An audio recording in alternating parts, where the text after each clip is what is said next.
Panggilan untuk menderita. Salah satu cara iblis untuk menghancurkan benih firman dalam perumpamaan penabur adalah melalui penindasan atau aniaya. Markus 4 ayat 17.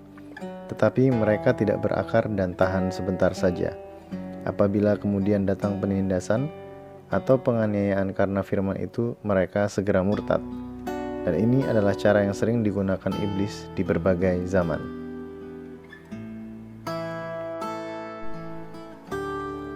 Terjadi pada zaman Nebukadnezar, ketika undang-undang negara mengharuskan orang menyembah patungnya, sehingga Sadrak, Mesak, dan Abednego harus masuk ke dapur api ketika menolak menyembahnya. Terjadi pada masa Raja Darius, ketika undang-undang negara mengharuskan orang berdoa kepada raja, dan Daniel masuk ke gua singa karena mempertahankan imannya. Di zaman para rasul, dan yang akan terjadi sesuai nubuatan kitab Wahyu yang terjadi di akhir zaman. Wahyu 13 ayat 15-17. Dan kepadanya diberikan kuasa untuk memberikan nyawa kepada patung binatang itu, sehingga patung binatang itu berbicara juga dan bertindak begitu rupa, sehingga semua orang yang tidak menyembah patung binatang itu dibunuh. Dan ia menyebabkan sehingga kepada semua orang, kecil atau besar, kaya atau miskin, merdeka atau hamba, diberi tanda pada tangan kanannya atau pada dahinya, dan tidak seorang pun yang dapat membeli atau menjual selain daripada mereka yang memakai tanda itu, yaitu nama binatang itu atau bilangan namanya.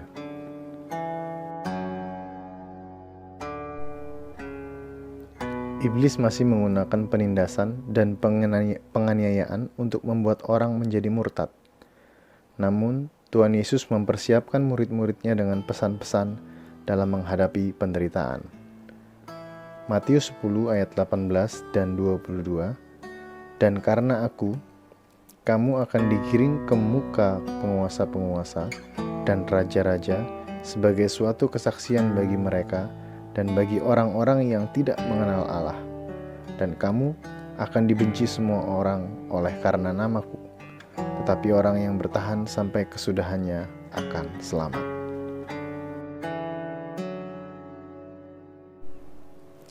Menghindar. Matius 10 ayat 23. Apabila mereka menganiaya kamu dalam kota yang satu, larilah ke kota yang lain. Karena aku berkata kepadamu, sesungguhnya sebelum kamu selesai mengunjungi kota-kota Israel, Anak Manusia sudah datang. Jangan takut.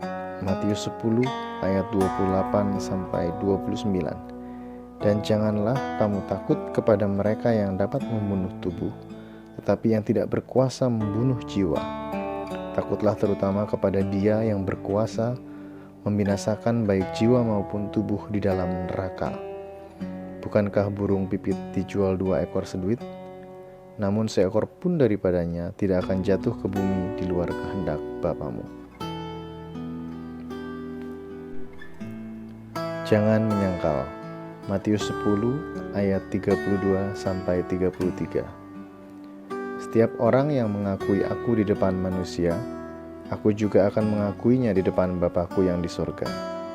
Tetapi barang siapa menyangkal aku di depan manusia, aku juga akan menyangkalnya di depan Bapa-Ku yang di surga. Memikul salib. Matius 10 ayat 38-39. Barang siapa tidak memikul salibnya dan mengikut aku, ia tidak layak bagiku. Barang siapa mempertahankan nyawanya, ia akan kehilangan nyawanya. Dan barang siapa kehilangan nyawanya karena aku, ia akan memperolehnya.